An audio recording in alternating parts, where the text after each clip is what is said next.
Hello YouTube and welcome to Scenics 101. In this video we'll look at the basic materials of terrain building. For each item there will be a quick description and a few situations where you can use the item.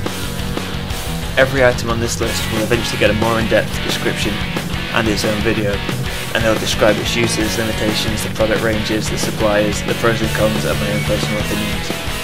To start off with this video we'll go straight into the basics. First on the list is cardboard.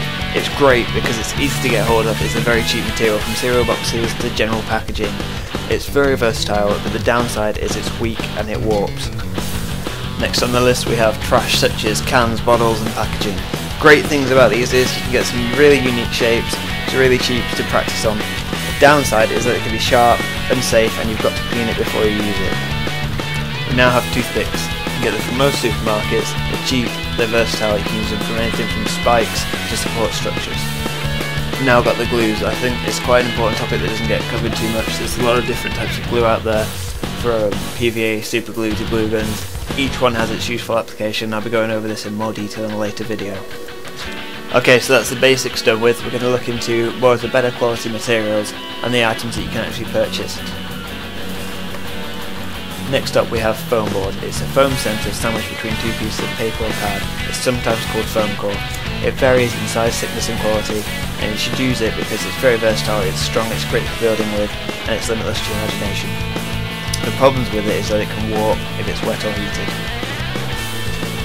Next up we have plasticard. It's a sheet of hard plastic. The variations are size, thickness, quality, whether it's embossed, and the name. Why you should use it is that it's very versatile, it's very strong, you can use it in conversions and it's very easy to detail and shape. Why you shouldn't use it is that it can be expensive and not all glues will bond it. Next up is polystyrene. It's sheets or blocks of expanded polystyrene beads. Lots of variations of this in packaging, from peanuts to coffee cups to sizes. You should use it because it's very cheap, very versatile, it's somewhat strong and it's very easy to detail.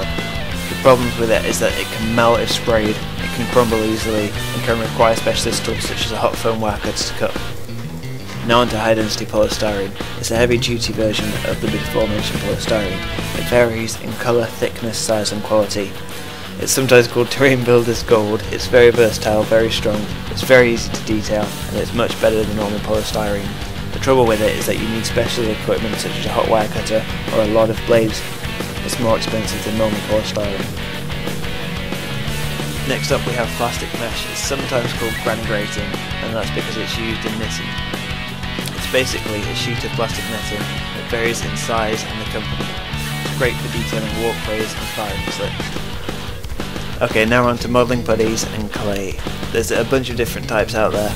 The main one is two-part epoxy resin such as Green Stuff, Procreate and Milliput. There's also air drying stuff out there like Das Clay. The great stuff is that it's easy to shape, it's versatile and it's a whole hobby in itself. The problems with it is that it sometimes requires specialist tools such as sculpting equipment, it can be very messy, and if you're not used to it it's very frustrating. Okay, next up we've got flock and grit. It's basically basing materials from sand to sawdust.